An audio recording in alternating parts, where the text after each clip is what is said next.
দেখো এখন আমরা 16 নম্বর অঙ্ক দেখো সবাই।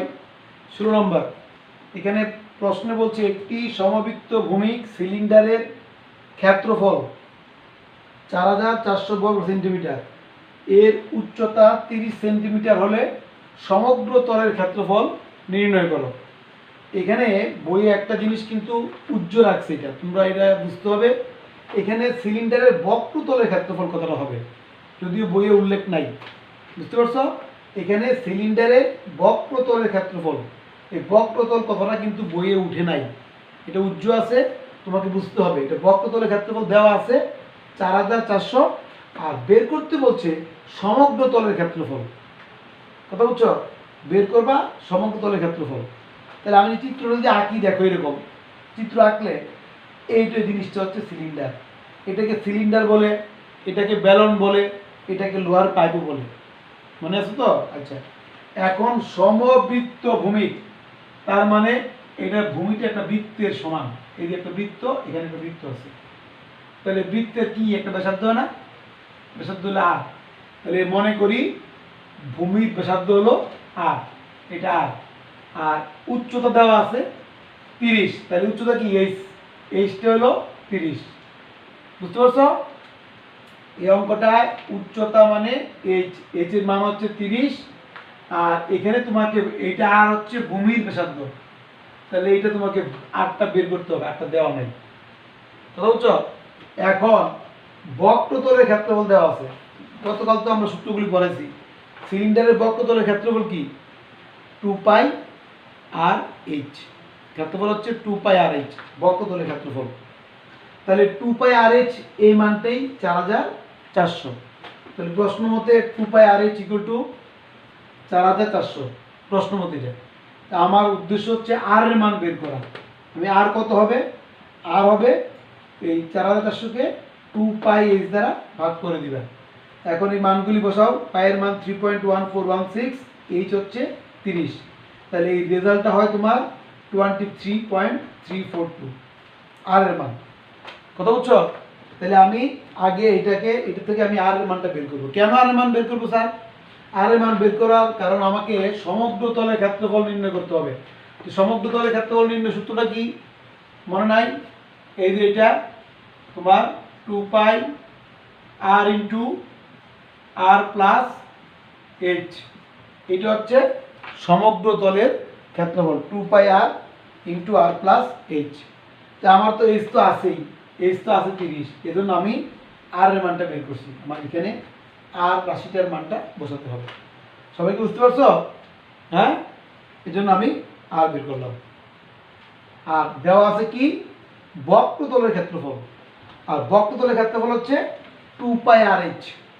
2 পাই আর এইচ, তো 2 পাই আর এইচ এর মান হচ্ছে 4400 এই প্রশ্ন মতে। এখান থেকে তুমি আর এর মানটা বের করবা।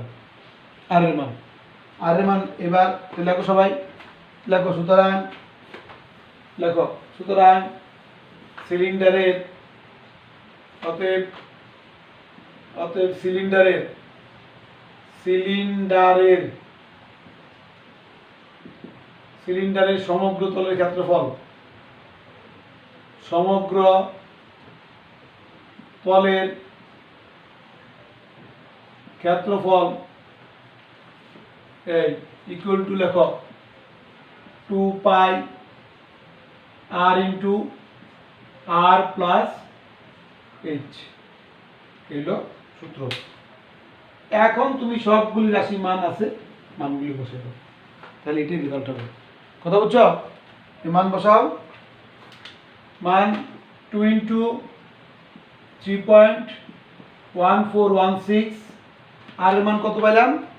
আর এর মান পাইছি 342 ইন্টু আর প্লাস এইচ 23.342 প্লাস এইচ কত?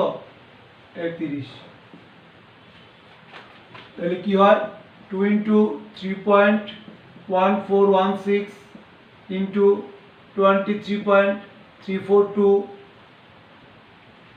ইন্টু এদিকে যোগ করবা, এদিকে যোগ করলে হবে তোমার 53.342। এখন যদি এগুলি গুণ করা হয় এই মানটা হয় 7823.7823 পয়েন্ট দেখো 268 একক কি হবে ক্ষেত্রফল যেহেতু বর্গ সেন্টিমিটার, এটাই সিলিন্ডারের সমগ্র তলের ক্ষেত্রফল আর দেওয়া আছে বক্রতলের ক্ষেত্রফল। আমাকে আর বের করতে হয়েছে। শোনো এই উত্তরটা কিন্তু বইয়ে তোমার এখানে দশমিকের আগে যে সংখ্যাটা এটা আমার সাথে মিলছে, দশমিকের পরে যে সংখ্যাটা উত্তর আছে এটা মিলে নাই, অসুবিধা নাই। এখানে রেজাল্টটা এরকম হইতে পারে, এটা প্রায় কথা বুঝছো।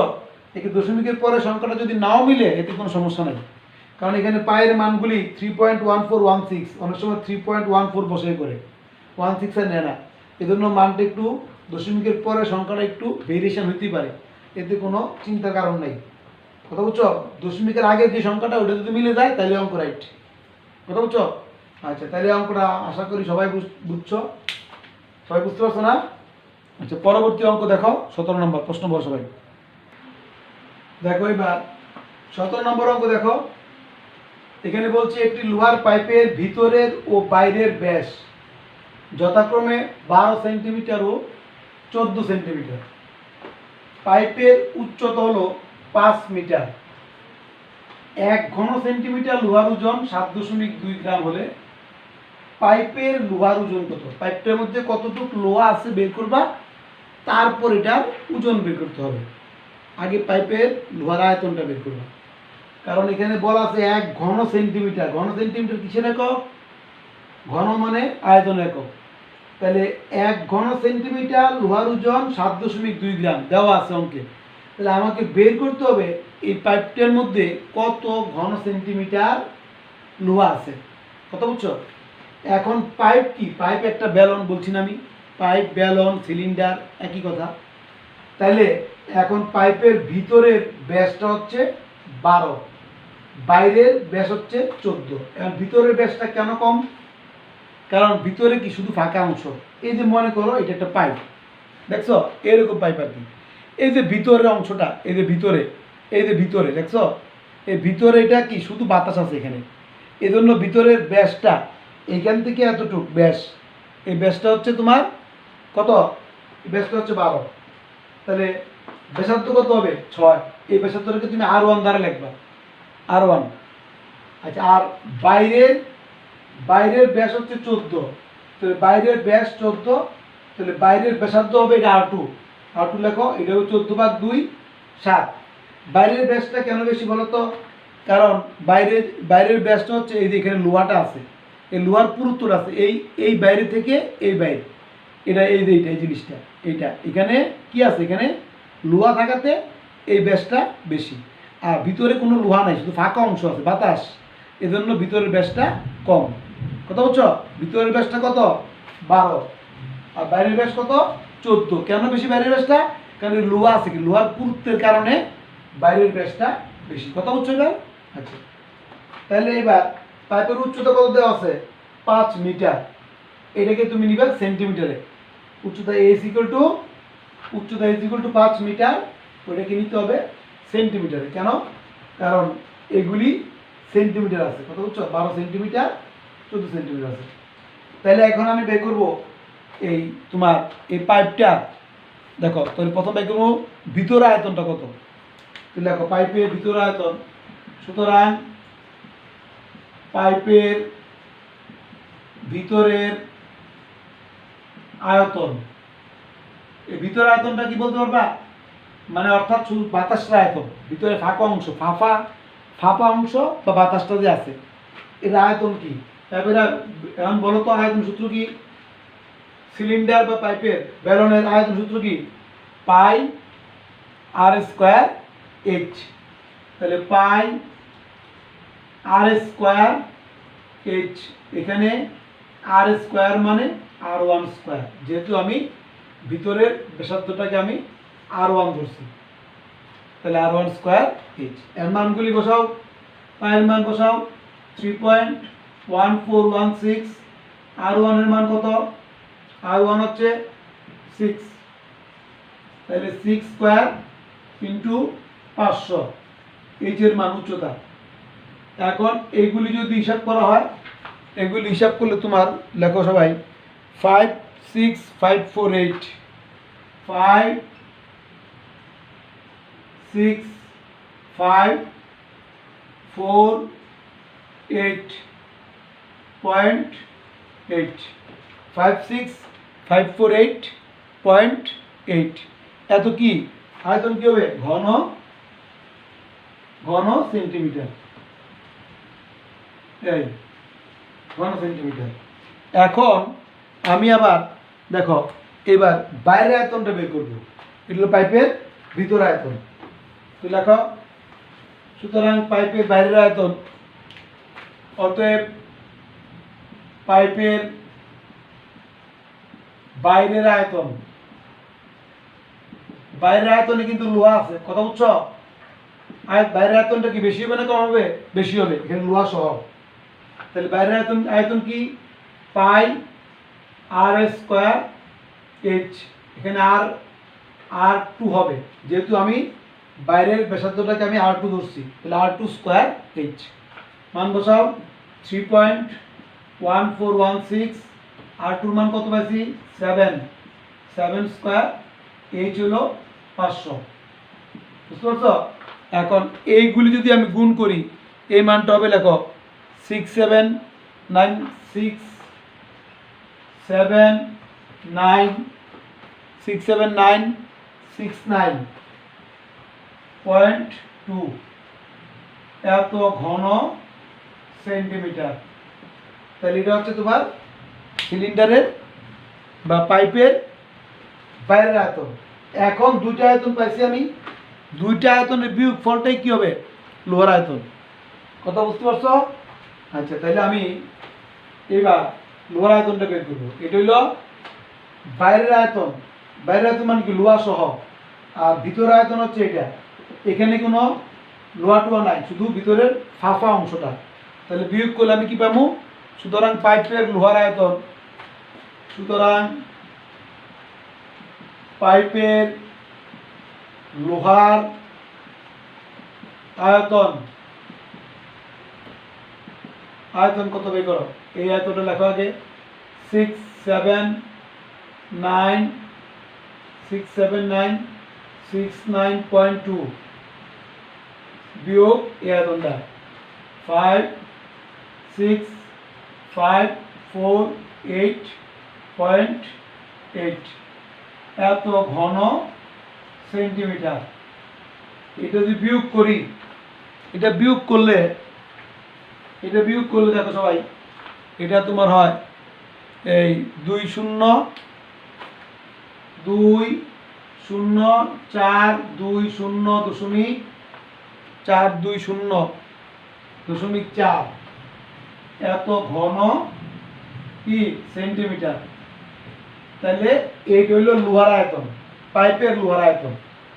এখন আমাকে বলছে লোহার ওজন বের করতে হবে।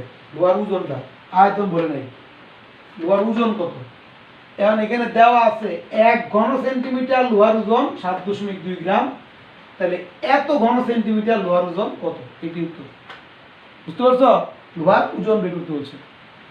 আর 1 ঘন সেন্টিমিটার লোহার ওজন 7.2 গ্রাম। দেখো 1 ঘন সেন্টিমিটার, 1 ঘন সেন্টিমিটার লোহার ওজন সমান 7.2 গ্রাম।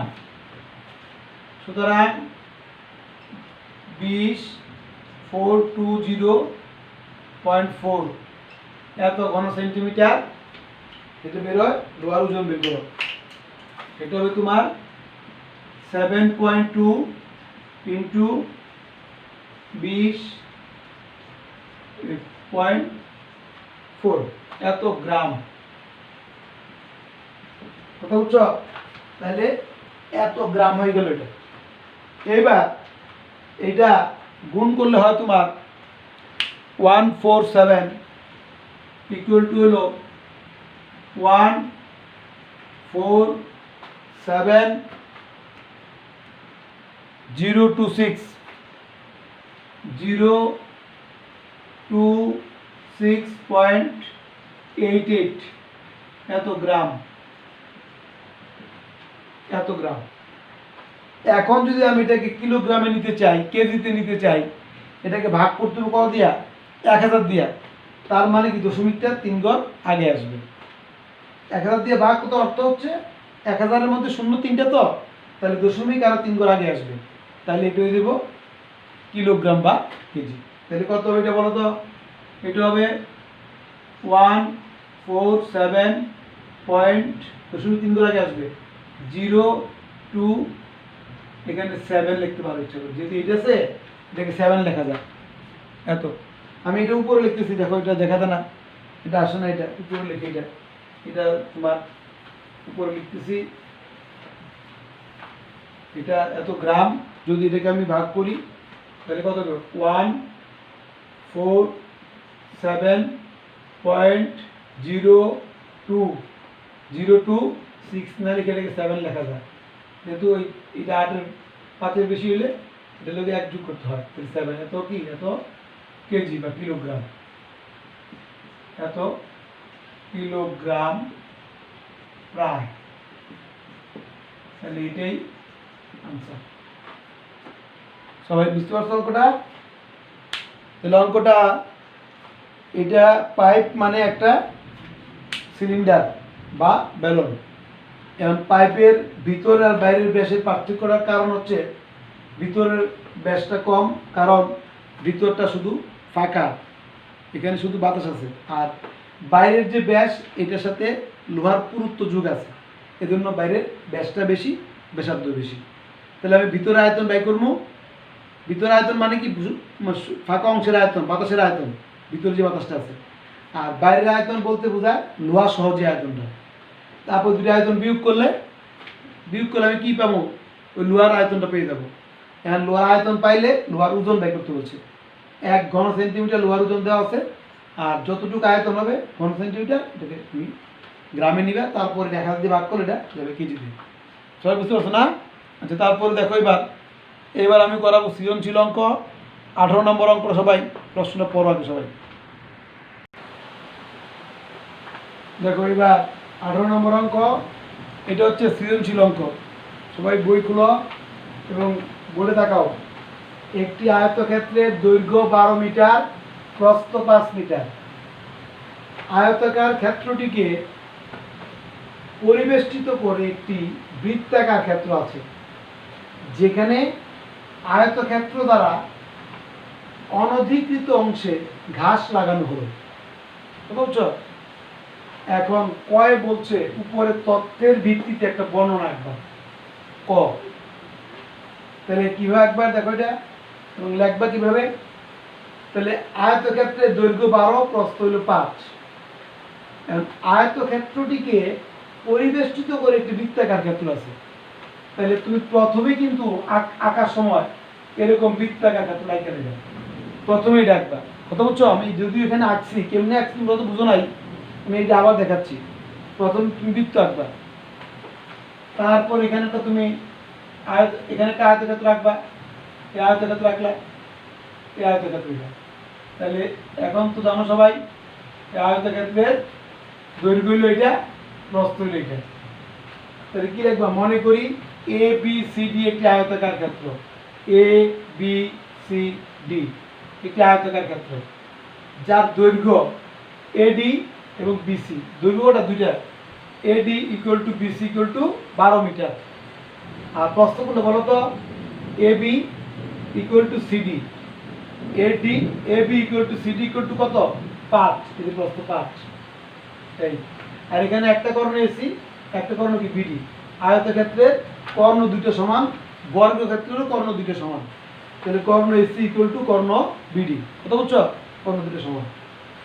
এখন এসি আর বিডি কর্ণদ্বয়, এসি ও বিডি কর্ণদ্বয় পরস্পর ও বিন্দুতে ছেদ করেছে, এই ছেদ করছে ও বিন্দুতে। তাহলে এখন আবার বলছি এ বি সি ডি আয়তক্ষেত্রটিকে পরিবেষ্টিত করে একটা বৃত্ত আছে, এই বৃত্তের কেন্দ্র হচ্ছে ও, তাহলে ও কেন্দ্র বিশিষ্ট একটি বৃত্তাকার ক্ষেত্র আছে, বৃত্তাকার ক্ষেত্র আছে। কথা বুঝছো?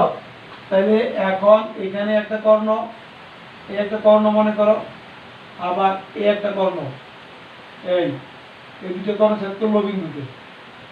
তাহলে এখন যে বৃত্তটা মনে করো, বৃত্তের কেন্দ্র তো ও, তাহলে বৃত্ত যে ক্ষেত্রটা আছে বৃত্তাকার ক্ষেত্র, যার কেন্দ্র কি ও, এজন্য বলা আছে যে ও কেন্দ্র বিশিষ্ট একটি বৃত্তাকার ক্ষেত্র আছে। কোথায়? আয়তক্ষেত্রকে পরিবেষ্টিত করে, মানে আয়তক্ষেত্রের চারিদিকে আর কি, আয়তাকার ক্ষেত্রের পরিবেষ্টিত করে, মানে আয়তক্ষেত্রের চারিদিকে একটা বৃত্তাকার ক্ষেত্র আছে যার কেন্দ্র হচ্ছে ও। আর এই যে বৃত্তাকার ক্ষেত্রের এদিকে এই অংশটা, গাঢ় অংশটা, এখানে ঘাস লাগাচ্ছে, এই গাঢ় অংশটার মধ্যে, এই গাঢ় চিহ্নিত অংশটুকুতে ঘাস লাগানো হলো। ঘাস লাগাচ্ছে কোথায়? এই যে আমি যে তোমার গাঢ় অংশ করে দিলাম না, এই যে চিত্রিত করে দিলাম, এই অংশটার মধ্যে ঘাস লাগানো হলো। তাহলে এটা হচ্ছে তোমার মানে কয়ের উত্তর, কয়ের বর্ণনা। এটা কথা বুঝছো? এটা কয়ের বর্ণনা। তাহলে আমি আবারও বলি, আয়তাকার ক্ষেত্র নাম হচ্ছে এবিসিডি। আচ্ছা, দৈর্ঘ্য হলো এডি আর বিসি সমান দৈর্ঘ্য, এটা 12 করে। আর প্রস্থ হচ্ছে এবি বা সিডি, এরা 5 করে। আর কর্ণ এসি আর বিডি ছেদ করলো বিন্দুতে, কর্ণ এসি আর বিডি সমান। এখন ওকে কেন্দ্র করে একটা বৃত্তাকার ক্ষেত্র আছে, ও কেন্দ্র বিশিষ্ট একটা বৃত্তাকার ক্ষেত্র আছে, যেটা আয়তক্ষেত্রকে পরিবেষ্টিত করে রাখছে। যে বৃত্তাকার ক্ষেত্রটা আয়তক্ষেত্রটিকে পরিবেষ্টিত করে রেখেছে, এই কথা। আর এই গাঢ় অংশটার মধ্যেই ঘাস লাগানো হলো, এটাকে বলে অনধিকৃত অংশ।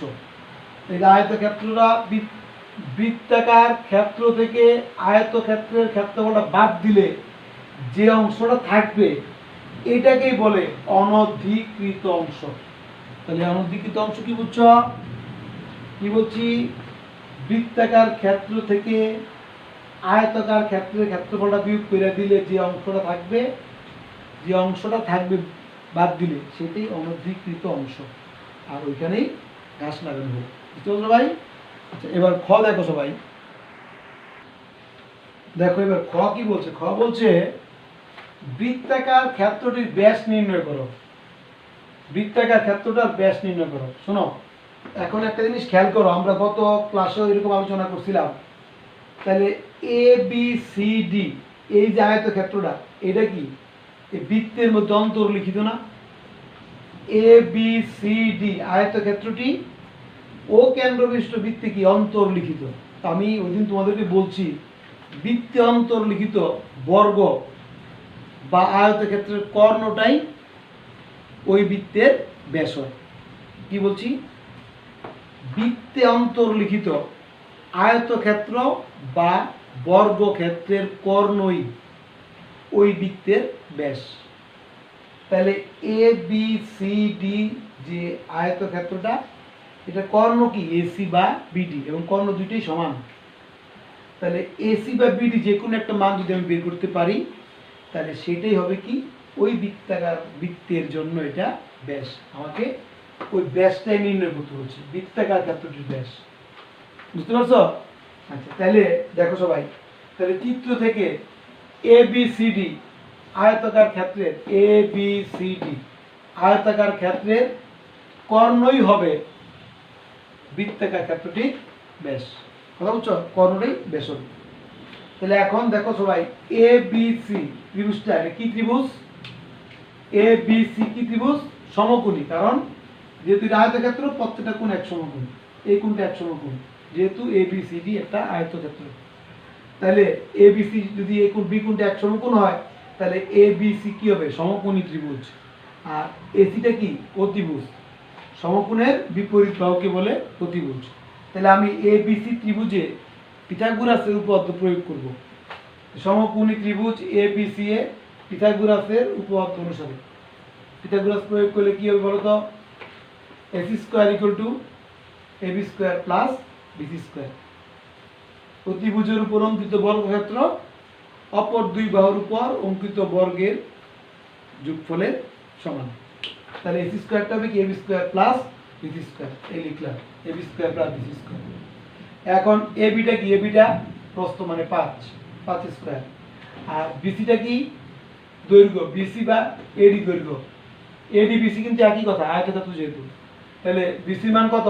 এডি 12, বিসিও 12, 12 12 স্কোয়ার 144, 5 স্কোয়ার 25, তাহলে এসি স্কোয়ার হবে তোমার 169, বর্গমূল করলে এসি কত হবে?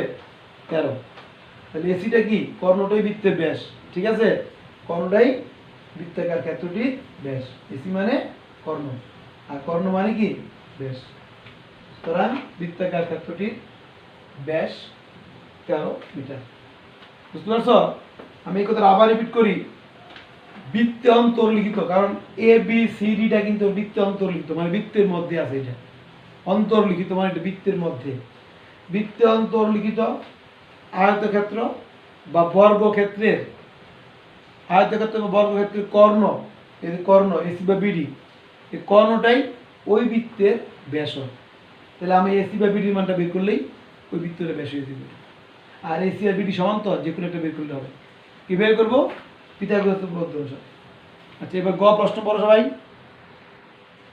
দেখো এবার গ, দেখো গ, গ বলছে প্রতি বর্গ মিটারে, খেয়াল করো, প্রতি বর্গ মিটারে ঘাস লাগাতে 50 টাকা খরচ হলে মোট খরচ নির্ণয় করো।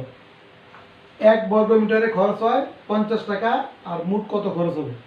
এখন তাইলে তোমাকে বুঝতে হবে তুমি কতটুকু অংশে ঘাস লাগাইবে। ঘাস যে লাগাইবা ওই অংশটার পরিমাণ জানতে হবে। এখানে উদ্দীপকে আছে যে বৃত্তাকার ক্ষেত্র, এই আয়তক্ষেত্র দ্বারা অনধিকৃত অংশে গাছ লাগাইবে।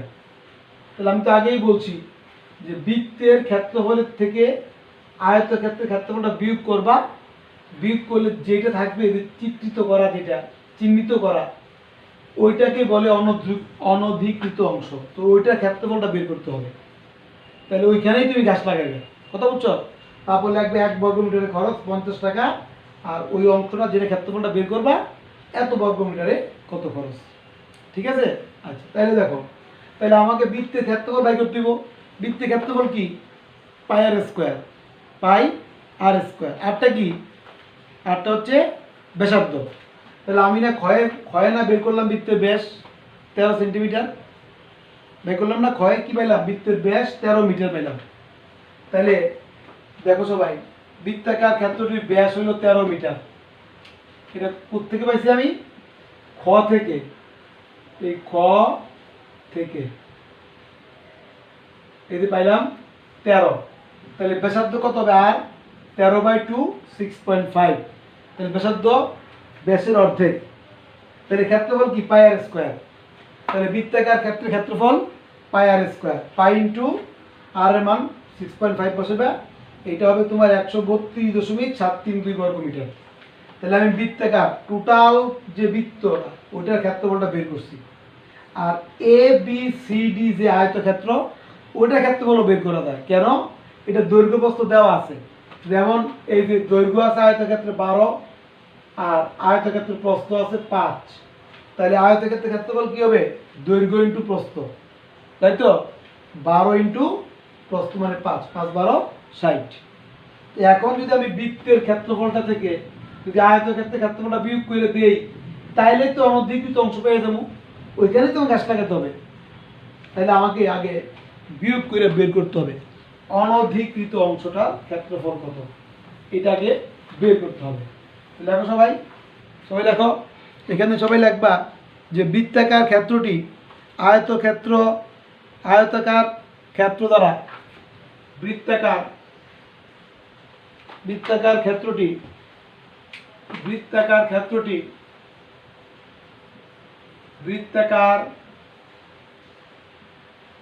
ক্ষেত্রটি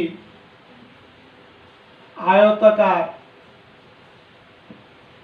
ক্ষেত্র দ্বারা, এটা উদ্দীপক দেখে দেখে লাগবা, কথা বুঝছো? তাহলে বৃত্তাকার ক্ষেত্রটি আয়তাকার ক্ষেত্র দ্বারা অনধিকৃত অংশের ক্ষেত্রফল, আয়তাকার ক্ষেত্র দ্বারা অনধিকৃত অংশের ক্ষেত্রফল সমান কত? 132 0.732 বিয়োগ 60। বৃত্তটা থেকে তুমি আয়তক্ষেত্রের ক্ষেত্রফলটা বিয়োগ করে দিবা, ওইটাই অনধিকৃত অংশের ক্ষেত্রফল। এত কি বর্গ মিটার। এইটা তোমার হিসাব করলে হয় 72.732 72.732 এত বর্গ মিটার। তার মানে এই অংশে তোমাকে ঘাস লাগাতে হবে, এরই অনধিকৃত অংশ। এখন তোমাকে বলছে কত খরচ হবে। 1 বর্গ মিটারে, প্রতি বর্গ মিটারে ঘাস লাগাতে খরচ হয় 50 টাকা। এখন কি লাগবা, যে 1 বর্গ মিটারে ঘাস লাগাতে খরচ হয় 50 টাকা। লেখো লেখো সবাই, 1 বর্গ মিটারে ঘাস লাগাতে খরচ হয় 50 টাকা। 1 বর্গ মিটারে 1 বর্গ মিটারে ঘাস লাগাতে খরচ হয় 50 টাকা।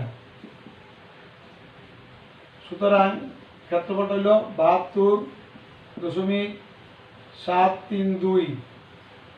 এত বর্গ মিটারে কত খরচ হবে, 50 গুণ 72.732 টাকা।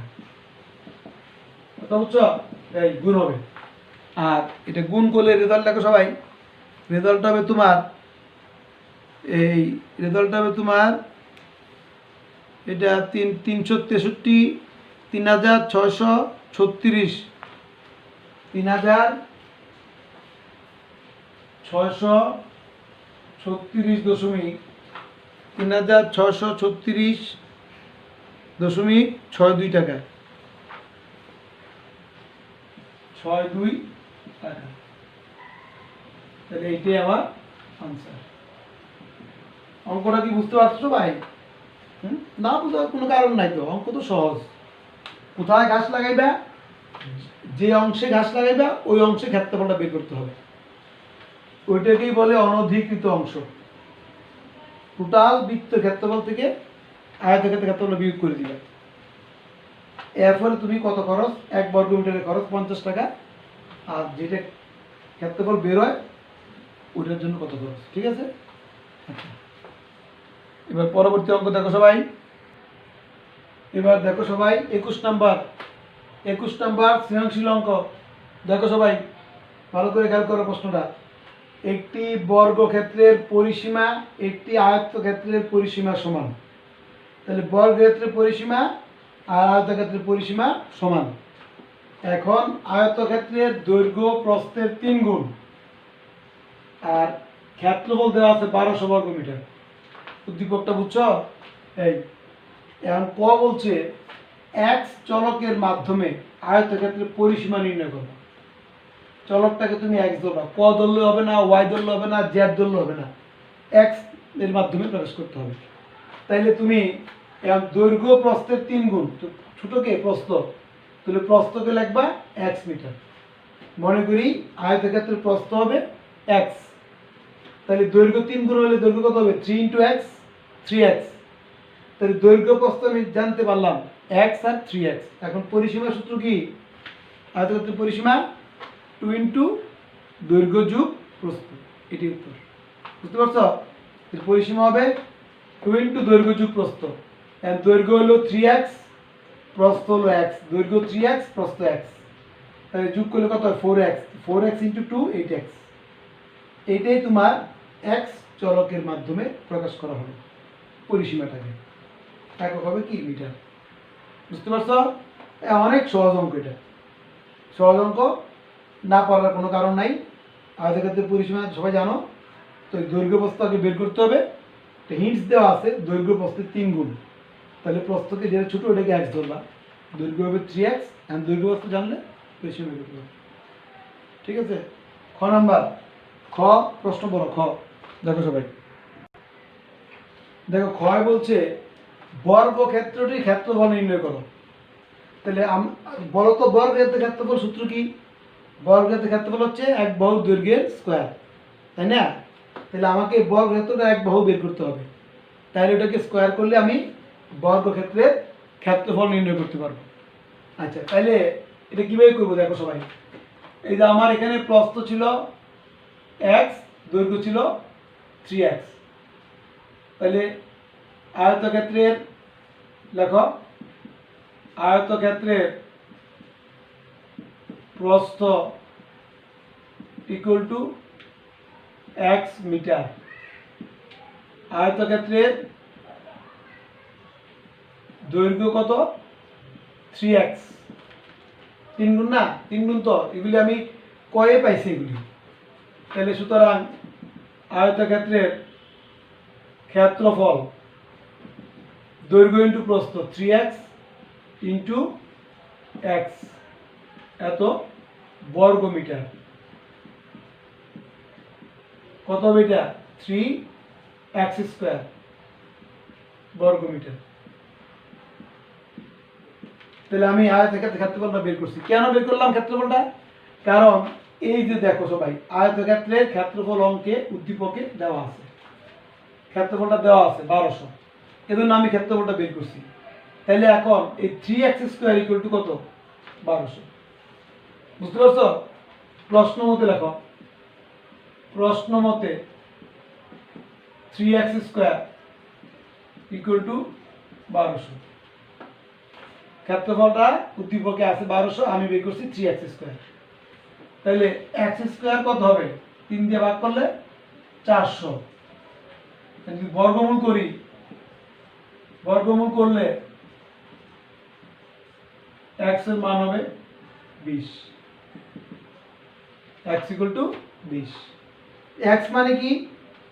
x মানে হচ্ছে প্রস্থ, আর দৈর্ঘ্য কত হবে? x এর মান 20 বসালে 3 20 60। কথা বুঝছো? আমি কিন্তু দৈর্ঘ্য প্রস্থ বের করতে পারি, না বের করলে হয়, কারণ আমি কয়ে তো অঙ্কটার কয়ে কি বের করছি বলো তো? অঙ্কের কয়ে দেখো তো কি আছে? অঙ্কের কয়ে ছিল পরিসীমা, তো আমি পরিসীমা কত পাইছিলাম? কয়ে 8x।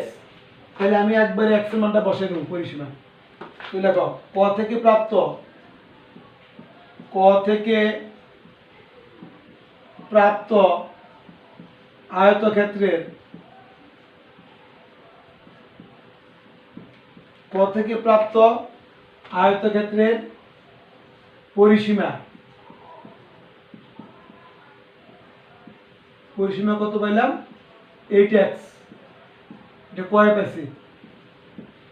এটা কয়ে পাইছি 8x মিটার। তাহলে এখন আমি x এর মানটা বসাবো। 8 ইন্টু x এর মান কত? 20, তাহলে 160 মিটার। দেখো, এটা আয়তক্ষেত্রের পরিসীমা। কথা বুঝছো? এখন প্রশ্নের প্রথমটা উদ্দীপকে প্রথমেই বলছে যে বর্গক্ষেত্রের পরিসীমা আয়তক্ষেত্রের পরিসীমার সমান। তাহলে আয়তক্ষেত্রের পরিসীমা যদি 160 হয়, বর্গক্ষেত্রের পরিসীমাও কিন্তু 160, এইটাই। ঠিক আছে? তো আবার লেখো প্রশ্ন মতে, লেখো প্রশ্ন মতে বর্গক্ষেত্রের পরিসীমা, বর্গক্ষেত্রের পরিসীমা কত? সমান তো, তাহলে 160 মিটার। বর্গক্ষেত্রের পরিসীমা 160। সুতরাং বর্গক্ষেত্রের এক বাহুর দৈর্ঘ্য, এক বাহুর দৈর্ঘ্য, শোনো পরিসীমা মানে কি? 4 বাহুর যোগফল। তো বর্গক্ষেত্রে তো সবগুলি বাহুই সমান, তাহলে 4টা বাহু বর্গক্ষেত্রের যোগফল হচ্ছে 160। তাহলে একটা বাহু কত হবে?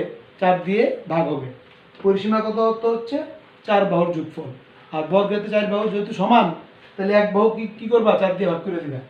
তাহলে 160 ভাগ 4 কত?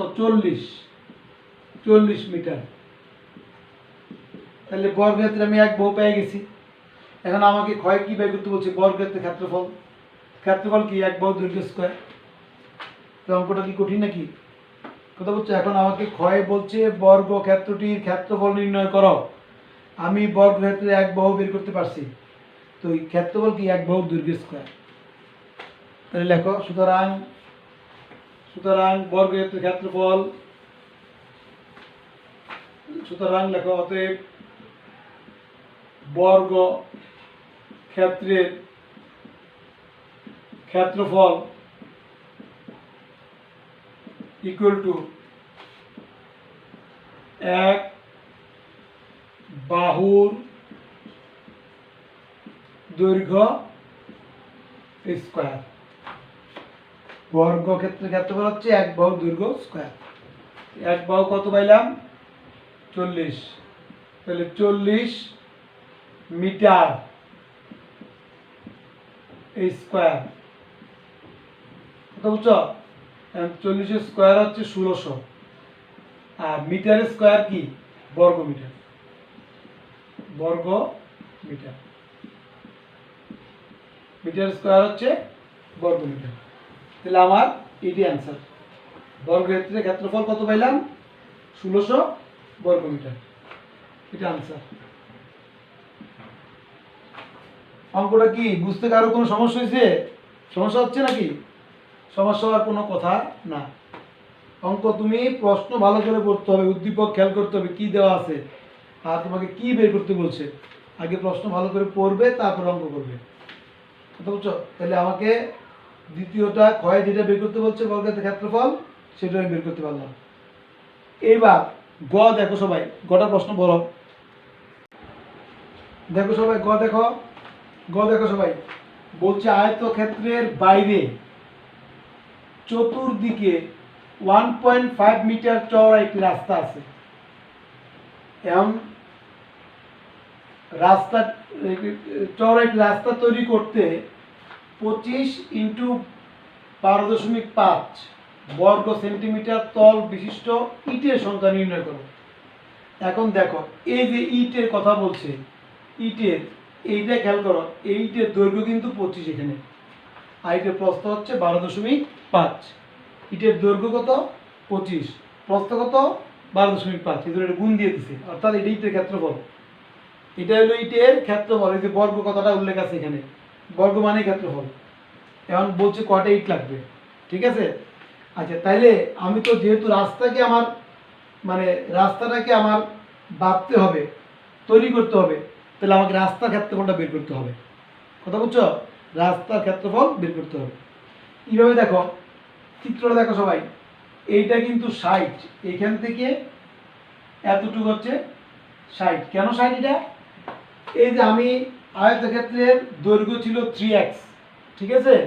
আর x এর মান কত পাইছি? হয় x এর মান পাইছি আমি 20, তাহলে 3 20 কত হয়? 60।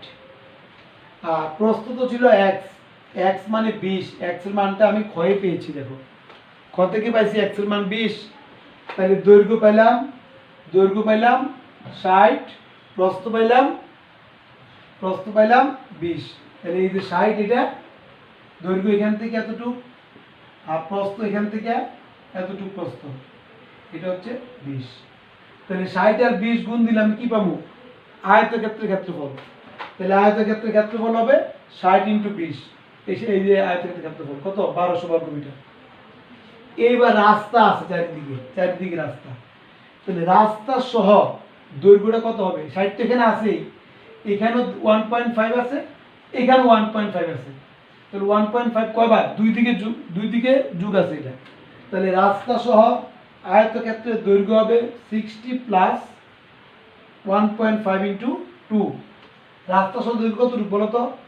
এখান থেকে এতটুকু হচ্ছে রাস্তা সহ দৈর্ঘ্য। এর মধ্যে এই জায়গাটা 60, এখানে 1.5, এখানে 1.5, এখানে 1.5, এটা হবে 63। ঠিক একইভাবে রাস্তা সহ আয়তকার ক্ষেত্রে প্রস্থ কত হবে? এটা ছিল 20, এখানে 1.5, এখানে 1.5, তার মানে আরো 3 যোগ হবে। তাহলে 20 যোগ 3 কত হবে? এটা 23। কথা বুঝছো? এইবার তাহলে আমি যদি গুণ দেই, তাহলে কি বাড়িব? দৈর্ঘ্য প্রস্থ গুণ দিলে ক্ষেত্রফল। কিসের? রাস্তা সহ ক্ষেত্রফল। রাস্তা সহ ক্ষেত্রফল হবে। তো লেখো সবাই, লেখো। সুতরাং রাস্তা সহ আয়তকার ক্ষেত্রফল লেখো। সুতরাং রাস্তা সহ আয়তাকার ক্ষেত্রের ক্ষেত্রফল টোটাল দাম সবচেয়ে মানে বড়টা কি যে বড় ক্ষেত্রটা সেই ক্ষেত্রফল 63 ইন্টু 23 বর্গ মিটার রাস্তা সহ ক্ষেত্রফল। এইটা গুণ করলে হয়, দেখো এটা তোমার যদি গুণ দেই তাহলে এটা গুণ করলে হবে তোমার 1449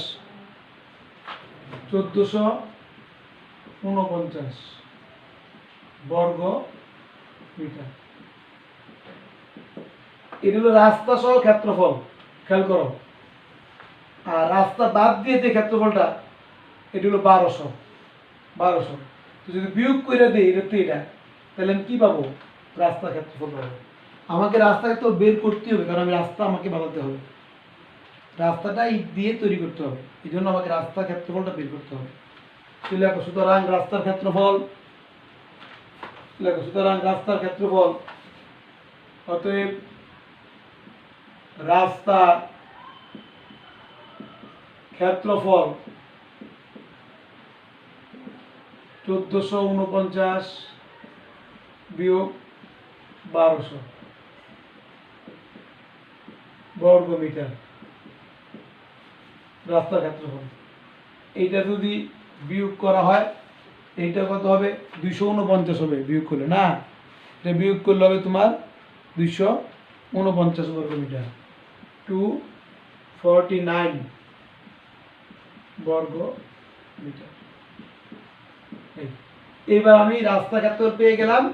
এই রাস্তাকে বাঁধাইতে কয়টা ইট লাগবে? ইটেরও তোমার ক্ষেত্রফল দেওয়া আছে, উদ্দীপকে আছে না? আচ্ছা, ইটের ক্ষেত্রফলটা কিসে আছে বল, দেখো তো সবাই।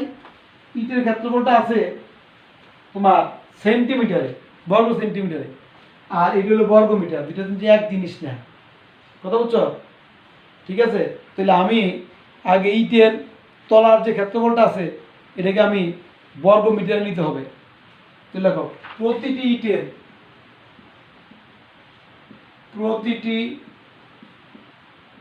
ইটের তলার ক্ষেত্রফল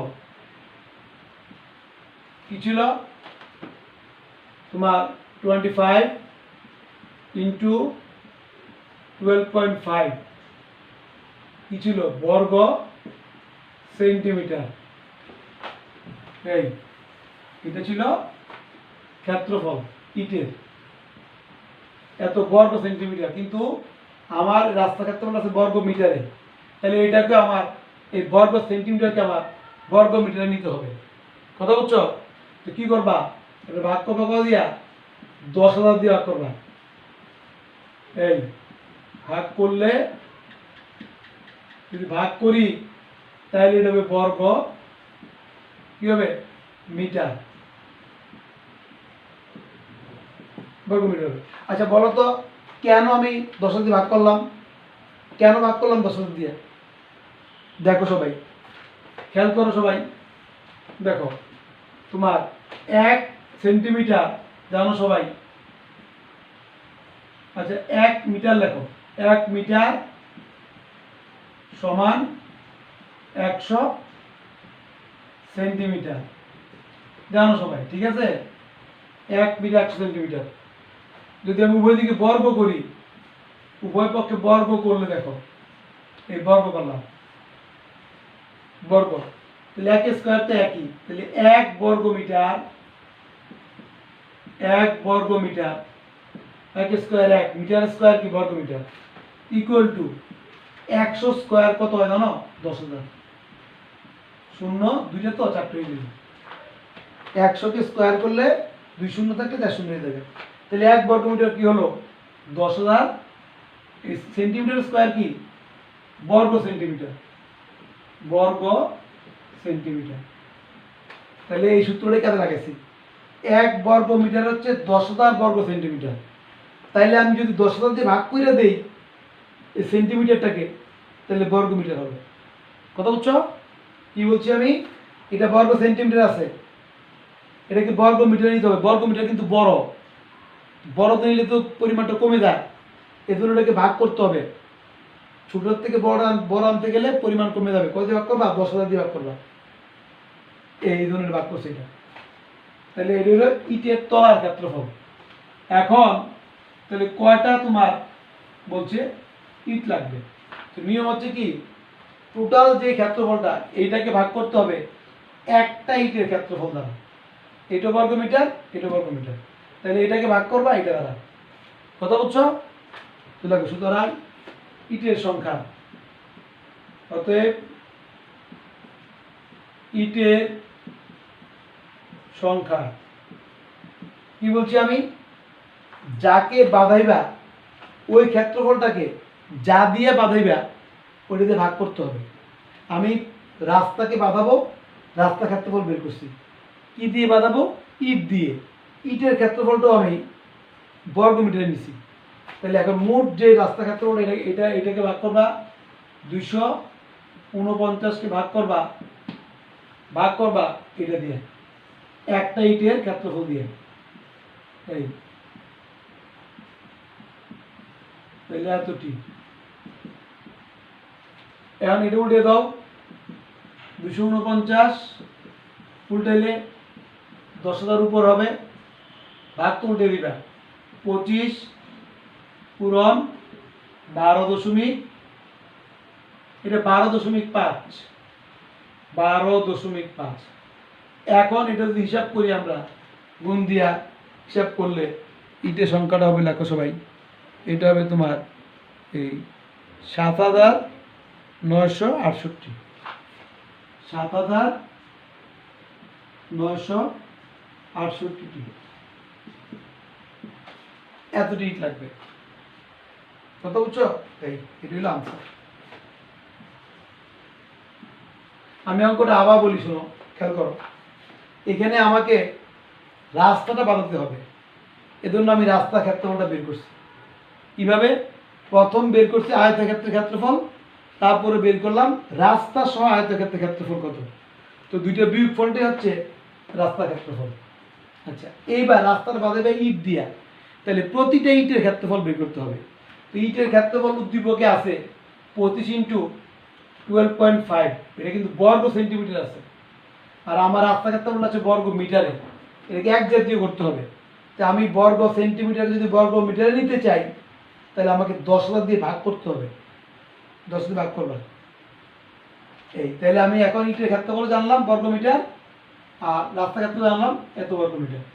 এখন মোট ইট লাগবে, টোটাল যে ক্ষেত্রফলটাকে বাঁধাইবা ওইটাকে ভাগ করে দিবা প্রতিটা ইটের ক্ষেত্রফল দিয়ে। ভাগ করলে যে রেজাল্ট হবে উঠে দিবা, এটা হবে এতটি ইটের সংখ্যা লাগবে। সবাই বুঝছো? নেক্সট ক্লাসে আমরা তোমার এই 13.2 সাধারণ গণিতের তোমার এটা তোমার গুণোত্তর ধারা, এই নিয়ে আমরা আলোচনা করব। 13.2 গুণোত্তর ধারা। তো সবাই পর্যন্ত ভালো থেকো, বেশি বেশি করে লেখাপড়া করবে। কথা বলছো? আচ্ছা, সবাই ভালো থাকো।